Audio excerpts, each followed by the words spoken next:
Well, hello out there. How's everybody doing? Everybody's very conservative in New York. Christopher Wright. Here to visit one of my sit back and chats. Got a good friend and fellow patriot. We go back. We've done quite a few live streams together, a few podcasts. My friend Diane Sare, and she's running for U.S. Senate here in New York. So I just wanted to let her go ahead and give herself a little introduction to the people listening, and go from there. Go ahead, Diane. How you doing? Good. I'm very well. Thanks for the introduction. So I'll just say right off, I have been a long time political fighter, worked with Lyndon LaRouche for 35 years, who was targeted by the Department of Justice, FBI, news media, and it's an operation that precedes that which has been unleashed against Trump, and frankly, anyone who has a voice different from the mainstream. Look at what it took for Robert Kennedy Jr. to get Secret Service protection and what the Democratic National Committee has been doing to his campaign. So this is not, but we're now beyond that, and I'll get to that in a minute. I ran as an independent candidate against Schumer in 2022. That was the first year of the new tripled signature requirements for unaffiliated with either major party candidates such as myself, and I became the first and only person in the state to get on the ballot. The Libertarian Party, the Green Party, both lost their ballot status, which I think is really criminal. Doesn't matter if you agree with them, having many voices in the debate, especially when you're in a very severe crisis, I think only increases the potential of finding a solution. And it seems that people don't want that. They feel threatened by views that they may disagree with. So I just succeeded again at getting on the ballot, this time running against Kirsten Gillibrand, who probably is actually more tied into the what you might call the deep state or the British Imperial Intelligence Operation even than Schumer. She has a role on the Intelligence Committee on procurement for the military of certain high-tech AI things. She is a strong supporter of the surveillance state, voting for that. We can get into that. But yeah, it's quite a fight. And I think the nation is in a turmoil. We're at a point of transition. So with the proper leadership and ideas, there is reason for optimism, but it would be foolish not to be alarmed at the near miss on President Trump's life, the danger of nuclear war, and the other things that are unfolding right now. Yeah, there's a lot going on right now, and it's obvious the deep state's hands at play here. For those who just look at this a little bit, do a little research into what's going on. Just look into who this Tommy Crooks kid is. Who the one who's a shooter. If you look in to see, his past as a student at Black Rock, and the YouTube video of him being there and everything like that, and already the media is twisting around, the evidence we have so far of what's going on in situations and eyewitness accounts and everything like that. There's even a couple of clips here that I want to play of one of them being the eyewitness account, and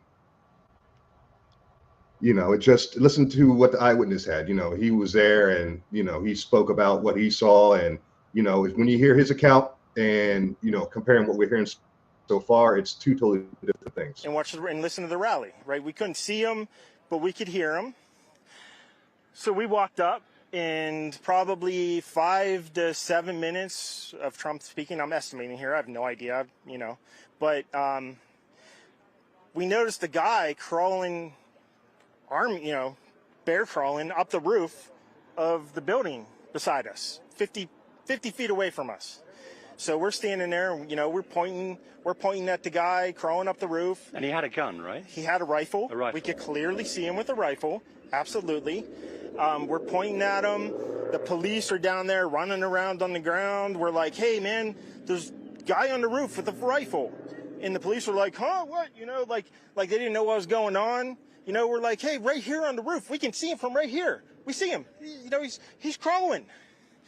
And Next thing you know, I'm thinking to myself, I'm like, why is Trump still speaking? Why have they not pulled him off the stage?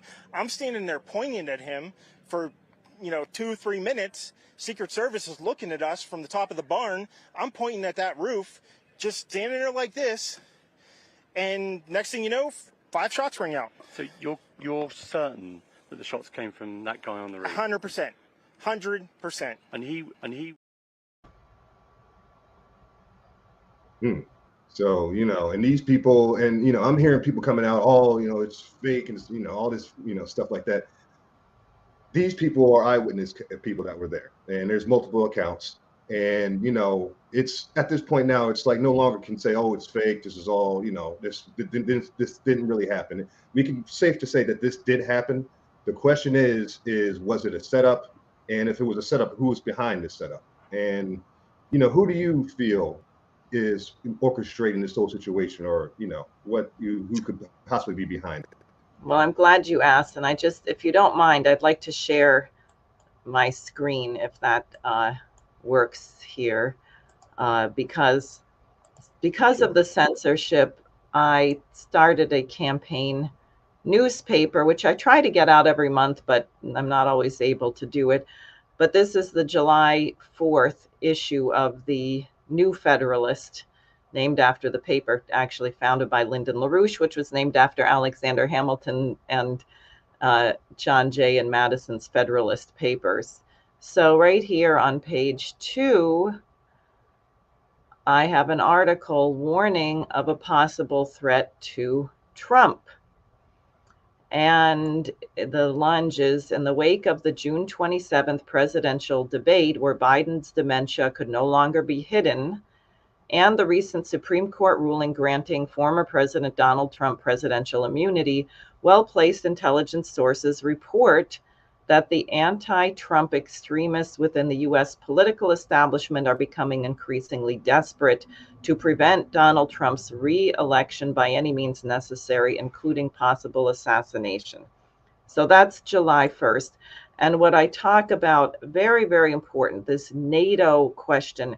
Remember, there just was a NATO summit just before this occurred. And I'm not saying that they planned this at the NATO summit. I'm saying that this is an arc, a trajectory where NATO is going for dictatorship. NATO is trying to expand into South America through Argentina now with Milei there. NATO's trying to expand into Asia. What is NATO? NATO is the enforcer, and I'll just come back, the enforcer of the quadrillion-dollar derivative bubble that is about to burst, that is held by the City of London and Wall Street. You had at the last climate conference, Prince, or now King Charles, talking about global Britain, and they are proposing to use NATO to enforce things like the green energy scheme, which is not about green energy, it's about depopulation. It's about cutting off energy to make people die in large numbers, which we are seeing, I will say, in Gaza. What happens when you cut off energy? It's not just bombing. You can't get clean water. You can't get medical care. You can't do anything. Think about Manhattan if it had no electricity all of a sudden. What would be the death rate? People depend on it. People living in the 20th floor of an apartment building with no air conditioning, and it's 90 degrees outside. So it's a chokehold. Also, NATO just announced that they're going to set up a censorship operation in Ramstein, I believe, which will target people such as myself, former President Trump, Robert Kennedy Jr., Congressman or Senator J.D. Vance, people who dare to have a different line than the propaganda line that Ukraine is winning the war, or if we give Ukraine enough weapons, if we allow them to threaten Russia with nuclear bomb capable F-16 fighter jets, that Ukraine will be able to win the war.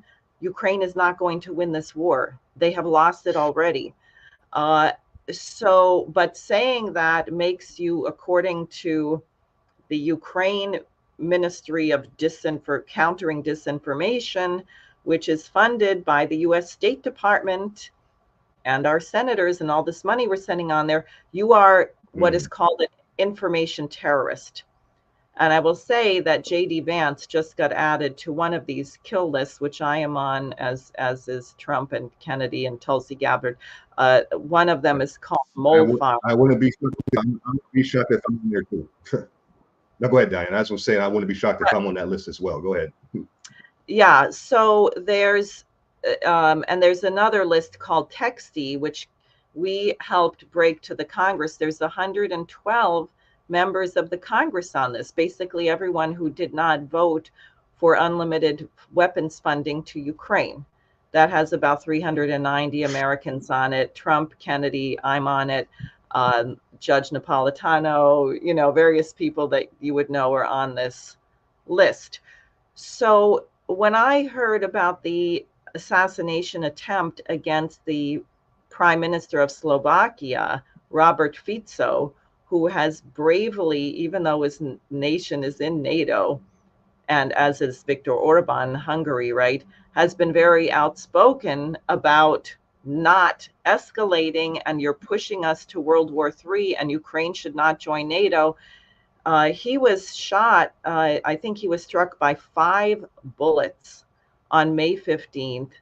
It was touch and go for a while, whether he was going to live or die, whether he would pull through. They did a whole bunch of emergency surgeries. He's still recuperating now, 2 months later. He was not able to attend the NATO summit, but he sent a video saying it is totally foolhardy to talk about a path for Ukraine to join NATO. He said that will definitely lead to World War III. And he said, I'm not sure we're not already in the early phases of World War III. And the way they talked about Fico in the press reminded me of the way they speak about Trump and some of the other things they say. He's so divisive. In other words, they want to create an image of some out of control guy who's splitting, dividing the country, making people hate him. Why? Pin it on a lone assassin. Haven't we been there before? Really think some 20-year-old just independently comes up with this, even if the 20, and they certainly made no effort to either prevent it or capture him alive or find out anything about what went into this. And, I just find it very suspicious. I also find it suspicious. Was there really only one gunman?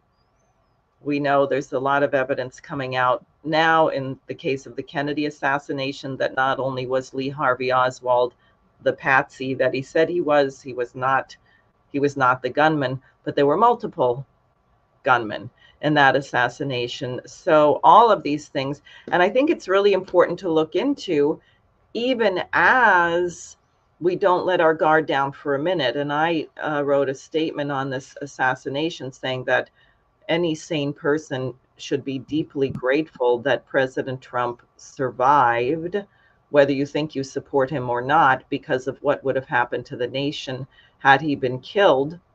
And I said that Senator Gillibrand, my opponent, rather than trying to send new money to Ukraine, and we're going to probably differ on this, Israel, Taiwan, to provoke wars and make profit off of killing people, maybe they should worry about the Secret Service and the protection of all of our candidates, including Kennedy.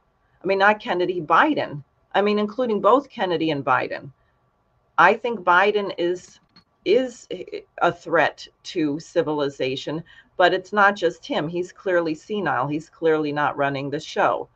But how would they play anything that might happen to him right now? They would immediately blame it on Trump or the supporters of Trump.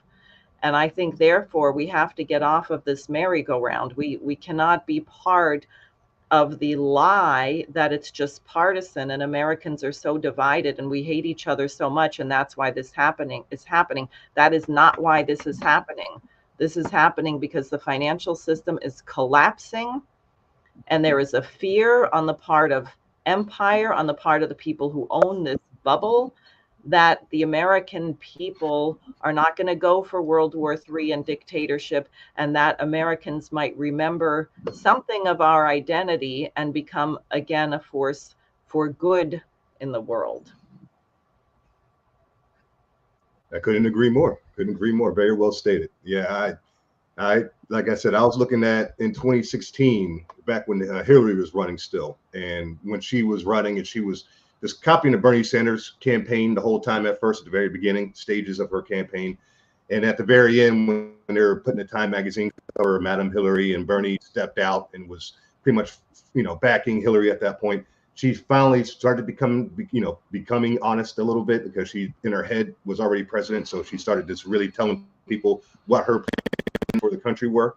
And she pretty much stated in a couple of her speeches that, I remember hearing standing out, that she was going to first go after Putin in Russia. And me, which would have been started World War III, because I feel that, of course, North Korea would eventually got involved, which would have started World War III. And then she said she wanted to do the censorship of the radical activists in America, which are pretty much conservatives, in other words, and at the same time. So if she's going to do something that's going to start World War III, while silencing Americans here in America from telling the rest of the world that we don't agree with what she's doing, then, that would have been the end of the country, in my opinion, over time. So what she was planning on doing, which is slowly starting to happen right now under a senile Joe Biden as president, but is what she would have done for accuracy if she would have got elected. And that's why I'm, still behind Trump full-heartedly. Need to get somebody who, that's why I supported Trump in the first place, because he was the one who was talking about securing the border. The only person who was running in 2016 talking about things that were affecting Europe in a negative way, and, going after those issues here in America before they affected us. And now we're starting to see the effects of, this illegal alien situation and everything like that, because we opened our borders wide open like Europe did. But that wasn't Trump's policy, as we knew, and he had it secured on the when it came to the border, other issues. But now we're dealing with issues that, like I said, Hillary definitely would have ran with if he became president. Well, Hillary was responsible for plenty of atrocities while she was Secretary of State in the Obama administration, such as Benghazi, such as that horrific murder, public rape of Gaddafi, being dragged through the streets of Libya. And Gaddafi had warned, I think a couple of years earlier, what would happen if he were to be taken out or removed. He said Europe is going to be flooded with refugees. And when Libya became a failed state, thanks to Hillary Clinton and NATO, remember that was a NATO operation. When Libya became dysfunctional, what happened? It became a massive free ground for pirates and human trafficking. And that was what Gaddafi warned about, and that's what Hillary Clinton unleashed, which she chortled about. And then, of course, when 4 Americans were killed there, she said, what difference does it make how they died? Well, it makes a great deal of difference, because people want to know how it happened and who was responsible for that. I agree. And I forgot that he did that before he was murdered. This is going to be, the situation is going to happen if you take me out. And look what happened in Libya, and then Europe, and now here in America. So, technically he called that. And, that's the problem I have with the establishment, is they'll come and tell the public one thing. Oh, just let us, just pass this policy, and, it's not a big deal. And then once they get what they want, the country sees the results. And that's why it's sanctuary cities. And they made it seem like, oh, no, it's not a big deal. We all have immigration in the past, just let it happen. And now that it's happening, a lot of Americans are like, well, what's going on? What's this? I didn't want this. And it's like, technically, yeah, that's what you voted for. And it's just the way that these establishment politicians word things. And, they kind of play their little political games to manipulate the public. But once they're in office and have power, they use something for totally different. And that's why I think it's so important for everyday Americans to get involved in the politics. That's what I've been trying to do to see our Conservative Republican Alliance, is showing people how to become committeemen, district leaders, even just poll watching, poll working, canvassing, just find where you fit into when it comes to politics and get involved. Because we're at a point now where Americans can no longer stand back and say, okay, let me let so-and-so fix all the problems. Even like Trump, someone who I respect a lot, like Donald Trump, we just sit back and vote for Trump and let him get in office and fix all the problems. We can no longer do that anymore. And Trump, during his the Stop the Steal speeches I saw in D.C., he was letting the public know that's what you got to do as American citizens, is not just defend me, but get involved. So even he is making that statement. So I just think it's very important to find where Americans fit in when it comes to getting involved in politics and helping out. Well, I think you're completely right on that, because you see with the Biden case gives us a perfect example. The president is not running the policy. He may blurt out certain things about the policy, like when he blurted out that he was going to blow up Nord Stream, which he didn't say exactly. He just said, if Russia invades Ukraine, Nord Stream will end. I'm sure he wasn't supposed to say that, but when people are elderly and they're, and then it put Olaf Scholz, the gutless, spineless German chancellor, in a really wild position, because he's standing next to the president of the United States, who's threatening to blow up their energy supply. And when he was asked in German by the Reuters reporter, he just says, Zusammen, zusammen, right? Together, together, we do everything. So, if I were German, I would be demanding, hey, what did you know about this? The price of energy in Germany quadrupled thanks to that deal between Olaf Scholz and whoever runs Biden. And I also said that for Marjorie Taylor Greene and others who wanted to impeach Biden, which I think was legitimate, why don't you go after Nord Stream? Because you want to take out the entire apparatus that runs these operations. And according to the Seymour Hersh article, remember, this is the author of the releaser and exposer of the Pentagon Papers, right? Seymour Hersh doesn't just put things out there unless he can back them up. So he had enormous credibility when he said who was involved in the discussions: Jake Sullivan, Victoria Nuland, Biden, Blinken. And they decided that since Biden had publicly announced that Nord Stream would end, it shifted the category. I forget the terminology, whether it was from covert to secret or secret to covert. But what it meant is that it had been announced, so they didn't have to have a special briefing with the Congress. So they violated the Constitution, committed a major act of terrorism without going through the U.S. Congress. And it seems to me any congressman worth their salt who wants to call themselves a representative of the American people should be holding hearings on what happened with Nord Stream, because that is going to allow us to prosecute probably the same set of people that are trying to sell us out to a NATO dictatorship. And they should all go. And we need to clean out these intelligence agencies and State Department and these permanent bureaucrats who run fascist, murderous policies and think that they can decide literally who lives and who dies.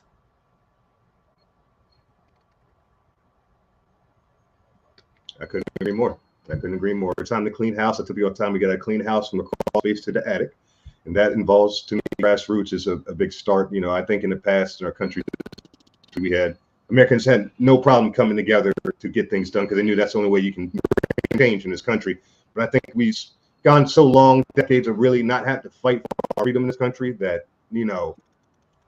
we've kind of forgotten a little bit of what it takes to do that. And I think, the sleeping giants starting to wake up. We're starting to see it. And Americans are starting to come together, and slowly but surely. And I think it's going to look good when it comes to November and the elections come up and everything like that. So, speaking about elections, I like to kind of transition a little bit over to the state of elections. And here in New York, we got you running for U.S. Senate, very important election position and everything like that. Important campaign. And there's a lot going on in New York. Anybody who's a New Yorker knows there's a lot going on in local news here. It's just crazy in New York. A lot of people were saying the worst New York been since the 70s or the 80s when it comes to crime and inflation and just taxes, and the list goes on and on and on and on. What we feel, Diane, is the biggest issue that's affecting New Yorkers right now, and what policies that you're going to that you running on, that you feel if you get elected you can implement that's going to help bring a positive change to New York. Well, clearly the economy, the inflation is killing people. And I think it's inducing a really high degree of stress.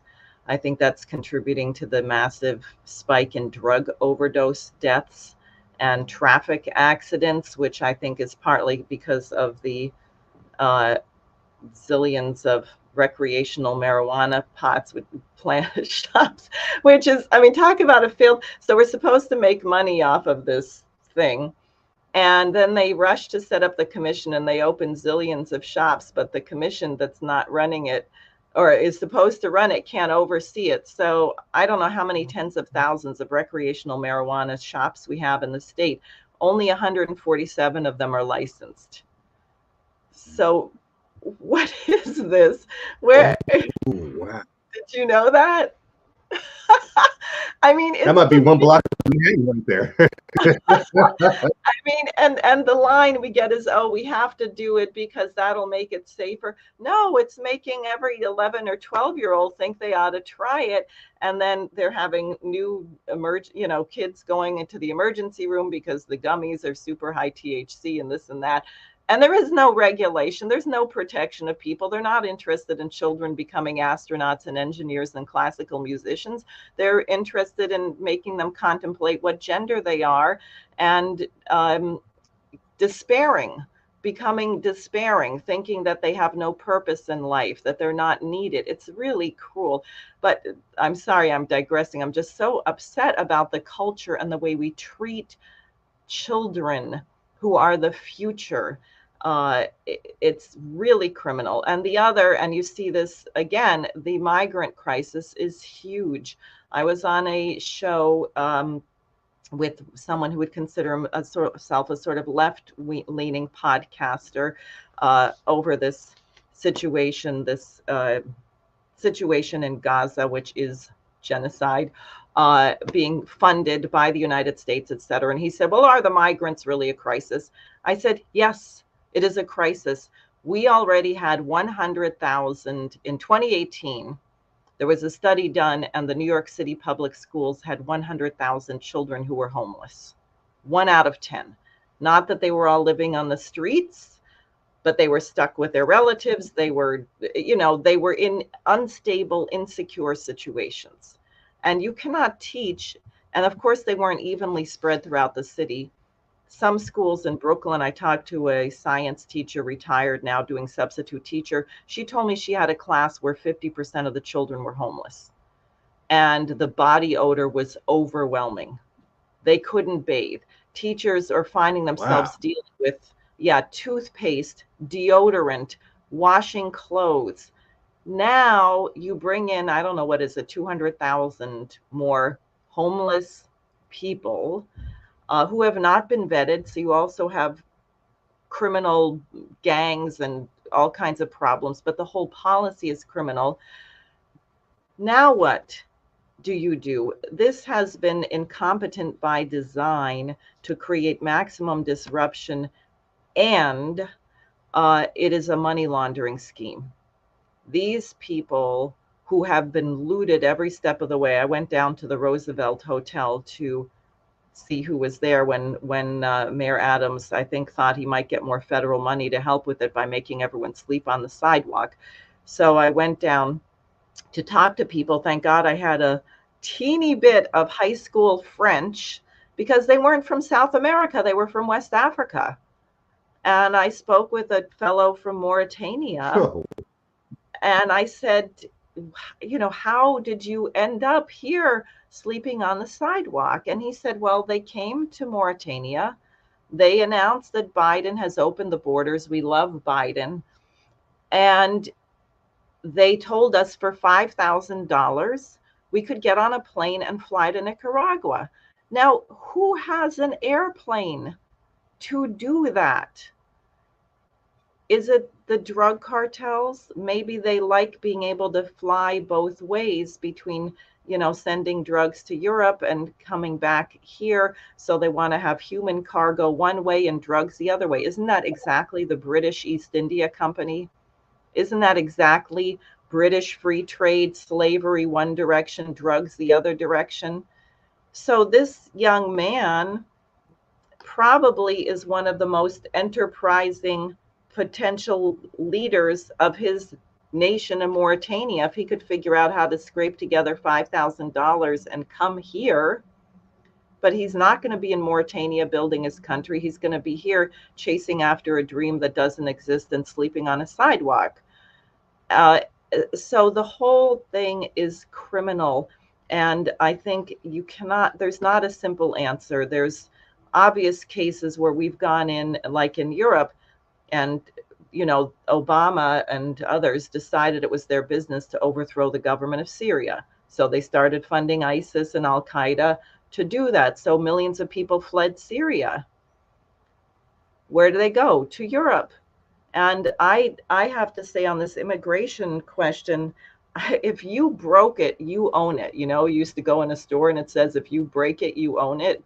If you're going to go in and overthrow a government, if you're going to go into Venezuela and impose bone-crushing sanctions so people are starving, if you're going to destroy Haiti and then people want to come here, I'm sorry, you made that mess. And you don't have a right to penalize and torture the people who are fleeing their countries to come here because you destroyed their country. So I think you have to stop destroying other countries, and then you do have to have a system on our border which is adequately staffed with the infrastructure appropriate to screen and vet every single person coming here, so that you don't have members of drug gangs and people who are running in and out of the country and that kind of thing. And we have to have an idea that if people, this is the short term, the longer term, we're not going to have the immigration problem because we're not going to destroy other countries. So no one's going to want to come here if we don't overthrow their government and starve them to death. But in the immediate term, we have to do something that creates an economy that can integrate people in a productive way. That means learning English, learning skills, citizenship, civics, the same things we ought to be teaching American kids who were born here so they can know how to function in society. If we were to build what I think we need, which is 43,000 miles of modern high-speed rail, 500 new nuclear power plants, massive water and irrigation systems, frankly, we don't have enough people here. We don't have the skilled workforce we need. So we would find it to our advantage to train and educate properly, not, bizarre perversions, but educate properly young people here so they can do the work. And we would not have to be selling all these people coming here seeking a better life into slavery. So as I'm saying, I think it's a terrible problem. We do have to do something at the border, but we also have to change our foreign policy. And we have to go after the Jeffrey Epstein clients in the banking world who are making a profit off of using all of us as aphids, because we're getting looted too, right? It's the migrants and us. What do you think those cash debit cards are for? Oh, consumer spending is up. Yeah, you just gave a bunch of impoverished people a little credit card so they can go buy stuff. I mean, give me a break. They're going to spend it. You're going to definitely use it. Common sense on that one. Put one plus one equals two. So that's for sure. No, that you're 100% right, and people got to pay attention, and I feel like that's very important, because I feel the whole process with the immigration system is a lot what you explained, and that's why I see a lot of legal immigrants. So people I see upset the most out of anybody in this country right now with this legal alien situation are legal immigrants. They're the most upset because they went through all these steps. And they're proud to be an American. They finally get to the final step, and they're seeing people behind them breaking the law, passing over them. And they're like, "What the heck is this?" So, I know. It's something that is very important, because legal. Yeah, there are people in Mexico I know who have waited 10 years or 15 years to try and come here legally. So it's outrageous. The whole thing is outrageous, and the people. Go on. No, it's a serious process. It's a very serious process, and people who haven't gone through it have no clue what it takes to become a citizen here in this country. And a lot of people who I've spoken with, even from childhood on, who've done it the right way, almost almost every single one of them have been proud Americans. They're like, I mean, they have American flags all over the place. They, I love the USA and God bless America. You never hear them like, oh, F this country and oh, America thinks it's all that. And then you see, these people who are a lot of legal citizens are just like, oh, especially in a blue state or blue area that are like, anti-America, it blows your mind. And, and I feel a lot of these legal aliens who come over here, if they actually came over here the right way, I feel majority of them would be pro-American and, love this country kind of thing. And the way we're doing it now, it's going to create a lot of anti-American individuals. Would they ever become legal citizens? Who knows? But they will be anti-American. And I think the Democratic Party wants that. Is, because that's what they're creating in their own party. So, of course, they're going to want a mass of people to come over here that are anti-American who could be potential voters for them one day as well. Well, that's why our nation really has to have a mission. And the state of New York is so beautiful to remind people of that. I just, this past weekend, went on a tour of the home of Frederick Church, who was the Hudson River School painter, who was good friends with Olmsted, who the architect of Central Park in Manhattan, and was a student of Thomas Cole, who was very directly tied to Friedrich Schiller in Germany and the ideas of Schiller, who was an enormous fan of the American Revolution and was very, very optimistic that once the United States had established that you could base a government on consent of the government and on the principle of the equality of man, and that it wasn't based on how much money you had or how much property you owned or did you have the right bloodline to be a king. Schiller was really optimistic, and then he was very disturbed by what happened with the French Revolution, because people were hopeful that you'd have a second American Revolution, but the French Revolution became violent, bloody, debased. They chopped the heads off of all the scientists. It was horrible. And so Schiller did some soul searching. How come they had a successful revolution in the colonies across the Atlantic, but here we were incapable? And he said, in a sense, it was a cultural question, that the population was in Europe was too easily able to be manipulated like a mob. Oh, the queen has too much money, blah, get hyped up over relatively petty issues and therefore easily manipulated and therefore falling into enraged violence. Whereas in the United States, it was different. So Schiller said that it is through art. He said it is through beauty that one proceeds to freedom. That if you want your population to have noble minds, they must be surrounded by things that are beautiful. They must have an idea about the beauty and dignity of humanity and of the human life. So Thomas Cole, in his School of American Painting, right here in the state of New York, the Hudson Valley, had a whole school dedicated to this. And I don't know the relationship between that and other things going on, like James Fenimore Cooper, the Cincinnati Society, Edgar Allan Poe. But you really had people conspiring to get our republic, to keep perfecting our union, as they say, to keep developing this form of government as against the British Empire. And I think the more that Americans could become conscious of what our nation actually was supposed to be, as opposed to what these traitors are telling children in the schools today, it would give us some strength to draw on, to not, in a sense, feel threatened that we're going to lose our identity if we do get a bunch of immigrants who come in legally or something, but that our identity is a universal one. It's a universal principle about the relationship between man and our creator, and man and the creator, and a just form of government. Amen. Amen. I couldn't agree more. That is the key. That is the key, is to keep that alive, that element to America alive. Like I said, I don't mind people coming from around the world. America, like I said, built on legal immigration. But if we're going to, keep doing it that way, it's got to be done the right way. Because if you do this the wrong way and just swarm a bunch of people to come into a country, it's a lot of numbers. Over time, we're just going to be outnumbered, and our culture is no longer going to remain. And that's just mankind. That's humanity, history of humanity. Right. That happens. But that's why we it's need a just, mission. us. We have to have a mission, Yeah, right? There has to be motion that people are coming into. So like when Kennedy said we're going to put a man on the moon, that organized the entire nation. And I did you see the film Hidden Figures? I love that because I heard a lot about it. you got to see it.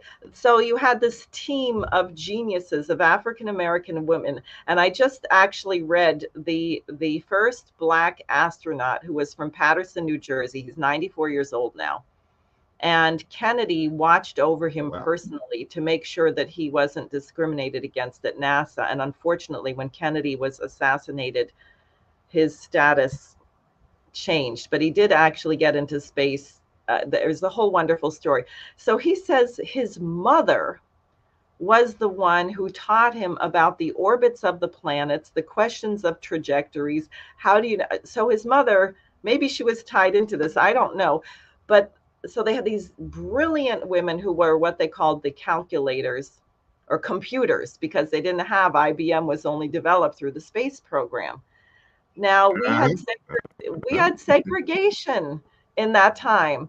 So how was it that all of these Black women ended up in NASA headquarters? Well, because the nation had a mission. They had the skills for the job. They were needed. And if you wanted to carry your mission off, you were going to have to bring them in, and you were going to have to get rid of your segregationist policies. And that's why I'm saying if our nation has a mission, then we will squeeze people into it. Okay. And let me ask you, do you think with this potential assassination attempt of Trump, do you think that could potentially create a mission in some kind of format for us to come together? Because I see, us on the right coming together in different ways, especially with this, especially we're coming together with this. But do you feel like this could possibly unite and people on the left in some kind of way, in that kind of mission that you're speaking about? I think in a way it is. I mean, some people are doing despicable things, but others are rising to they're recognizing, they're saying we should not use this language against each other. We shouldn't fall into this partisan trap. I think that's right. And I think if people continue along those lines to ask the questions why, God forbid, what happens now if there's an attempt against another candidate or some kind of terrorist incident? Can people begin to think strategically about where these threats come from, as opposed to just trying to make a single individual a hate object? And I think there is potential for that now. And I think this question of peace, of not having a nuclear war with Russia, is number one. This is an existential crisis for all of mankind. So I think people may begin to think about that. And then other areas where there's disagreement, as I have a disagreement with both Trump and Kennedy on Israel-Palestine policy, you fight. You fight for justice. You fight for the truth. You fight for a principled resolution, which can bring to an end the suffering. Every one of these wars, the people who die are not the ones who caused it. The people who are slaughtered in large numbers, they're not the cause of it. They're the victims of a policy fight on a much higher level. And we have to, as American citizens, we are very privileged. None of us could choose who our parents were or where we were born. That happened. Since that happened to you and you're American, you have an American, passport, you're a US citizen, then you have a big responsibility, because we do have a representative government. I'm sorry, people say, and I know they're censoring and they're stealing elections and they're trying to control all kinds of things, but you can go and intervene on your congressman. You can go hold a sign up in the street. You can make yourself heard. And if you're not doing that, then you're to blame at this point. Don't sit around being a victim. We have enormous power as American citizens. We have to demand a policy which is just. I couldn't agree more. Yeah, I couldn't agree more. That is a power that we have as Americans. And you really see, you know, what our forefathers left us. The more you get involved in politics, you see they gave us a game plan. They laid a game plan out for in case of tyranny, in case of a tyrannical government, what to do, what to implement to fight back. So there, you can use the excuse, oh, there's nothing we can do. Oh, you know, America's just screwed. Not at all. There is you know, action that we can take. It's just figuring out where you fit in that mission and being a part of it. And that's so important. And I always try to hammer that into so many people, because I see so many, especially in New York, not in New York out, but we, you know, sometimes we have that, you know, I'll forget about it kind of attitude. And it's unfortunate because, and then when I meet people like that, that's what got me into this mode. Is when they're, oh, Chris, what can I do? It's like, well, what can you do mentally and physically? What can you do? Oh, I can only do this. I only got this much time. Well, you can do this. You can do that. There's no escaping what when it comes to my game plan and strategy of how to get involved in politics in this country right now. So, and because we as Americans got to understand that the time of just putting it to the wayside, casting it to the wayside, that is over. That was in 1994, 95, that time frame. You know, we could have done that and just, you know, been okay. But America is in a mode where we're under a tyrannical government, possibly, like you said, we could possibly be under World War III right now, technically. And it's like, that's what people understand. Because I tell people all the time, we're not living in 1776, we're living in 2024. So I tell people all the time, if we're going to war now, it wouldn't be physical first, it would be digital before it gets to physical. And Right. to me, as an activist online, my freedom of speech has been taken away in so many ways. I'm being shadow banned as we speak, literally. Me too. And Me too. so I Massively. felt that feeling of, you know, it's crazy, right? So especially since Joe Biden's been in office, it feels like somebody's like got a like stranglehold on my media right now. It's insane. I can actually feel it almost, and it's like it's real. So people who I've spoken to, tried to Billy Prempeh, who's running Fox in Jersey. I've spoken to different people who have large social media accounts who told me the same thing. So we are already getting our freedom taken away in a digital way already. That's not even like when. That's so physically. I mean, if you look at the Brandon Strauchs of the world, you can say it's already happening physically to certain people already. So it's just a matter of time till it's happening to groups of people, not just individual peoples in different areas. So I feel like, you know, the technicalities of a war, we're kind of already into a small part of that.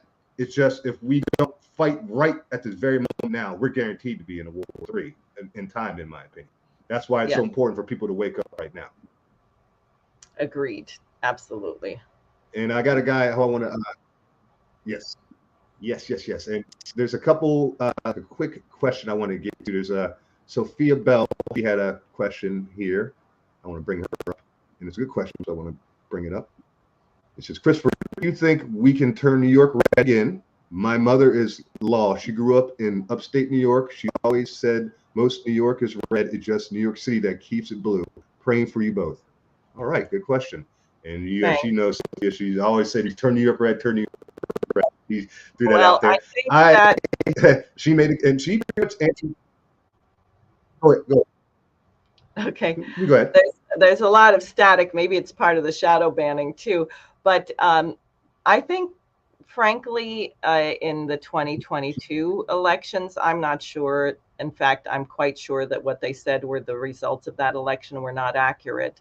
So what they actually were, I don't know. There's massive tampering. So again, people have to do everything that they can. We also have to fight. I know you're familiar with New York Citizens Audit and United Sovereign Americans. There are many groups actually working on election integrity and working on the case of New York, where they discovered in 2020 that the Secretary of State certified 338,000 more votes than people who voted. That's a very large percentage. it meant in some districts as much as a 12%. I can't use the word margin of error. That's not a margin. So there were a bunch of congressional races in 2020 that should not have been certified. So, I think this is something we're going to really have to clean up. And again, this is why people have to be in the streets. You have to have the courage to say what you think in public, because oftentimes you'll discover a lot of people think the same way you do. They just didn't dare to say it until you said it first. That's happened to me many times on the campaign trail where I'll gulp and I'll say something that I think is controversial, and I'll discover everyone in the room agrees with me, but they didn't dare to say it. You have to be first. So, yes, it's a challenge. I think we got the doggy on that one. Yeah. Yes, I totally agree with that statement. I had to learn that myself with the Trump situation. I mean, I always talk politics on social media. I wasn't a big fan of social media at all. Not saying I'm a huge fan now. I just see the potential of how to use it in a positive way with activism, the political side of things. But prior, I just wasn't a fan at all. I would just talk sports and politics every 2 to 4 years when it came to politics. And I saw when I first came out, because I was a Democrat, as you guys know, who followed me for years, had a story. I was a former Democrat and all that stuff like that. And when I first came out and said I'm voting Republican, it was Ben Carson before Trump. And I got a little bit of backlash, debates, whatever. But when I said I'm Trump, I got a lot of backlash. And I got a lot of backlash. It first caught me off guard initially at the very, like, whoa, what is just because there was just so much. I didn't realize there was that many people that felt this way about the man. And then after that, I had people that kind of grew with me that were like, hey, man, I know you're not going to take this or here. I'm like, of course not. So I went down the line with friends and family and just was checking people and, and then when I did that, I realized there were so many people that were into me that, they told me in years, some of them and everything like, oh, man, what's it about Trump, man? Oh, yeah, man, I'm going to vote for Trump, too. But they were quiet. And like I said, all they were waiting for was that person to come out and speak on their behalf. And once they had a voice, then they felt more comfortable in coming out and feeling what their feelings. And as time went by, I saw that people started posting their own posts or commenting on my posts, and they started coming more out of the shadows and more and more and more. And when Trump won, they became Trump supporters. And now those people, you wouldn't even know they were former Democrats, a lot of them. Now they're full on board with Trump. So I saw that transition and, what you're talking about, and just one person come out and get their voice heard. It's important to have, like I said, that's wherever you feel. Like, you don't even got to, like I said, knock on doors or do the typical political element kind of things of kissing or phone banking or poll watching, poll working. There's things that are actually strictly political kind of things you can get involved with. But like I said, you just want to hit the streets and get a bullhorn and get your voice. Hey, this person's a crook. Feel free to do that as well. That could change minds and like I like to say, red pill people. And even if you get in heavy debates or arguments on the street, don't think who you're arguing or debating with isn't getting their mind changed with what you're saying to them. Don't think you're just speaking to the wall, you're wasting your breath.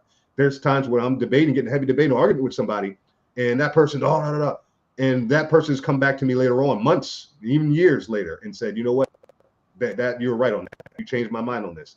And I was like, wow, okay. So it's just that red pill, it's like just planting the seeds sometimes. So don't ever give up, and whatever you feel you're comfortable in, get out there and do it. The time is now, because like I said, we're in 1776 kind of moment right now, I feel, in this country. In terms of history, I'm a history guy. I feel our current kind of turmoil in this country.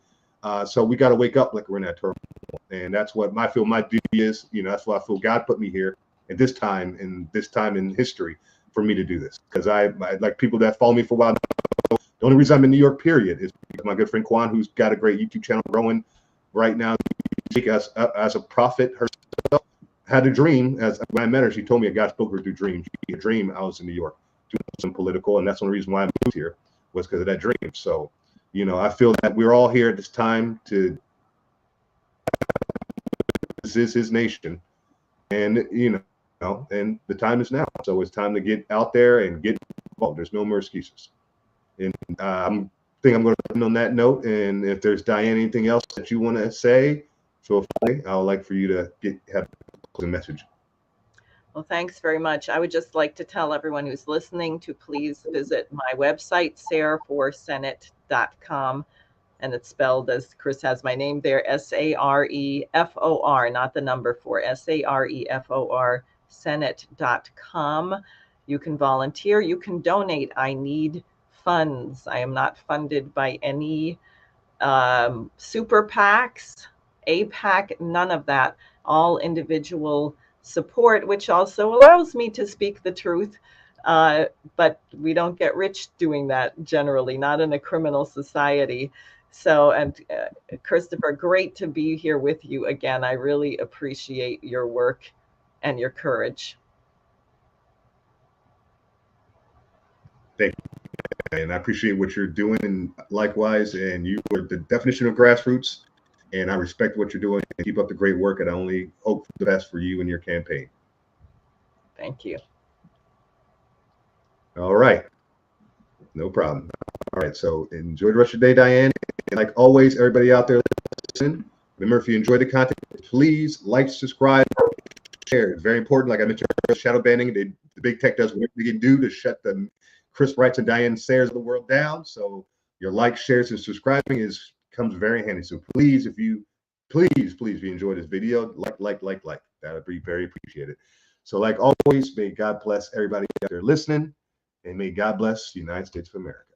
Peace out.